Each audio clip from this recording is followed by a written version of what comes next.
Hey YouTube, and welcome to a Redneck drink review.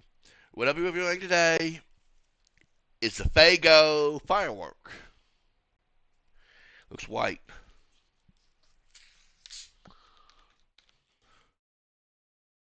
Smells fruity.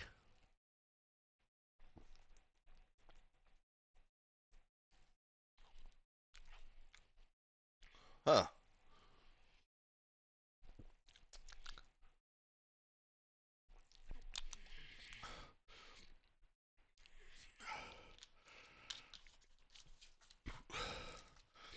I see it now. It kind of tastes like a fruit popsicle, kind of. I'm thinking on the taste.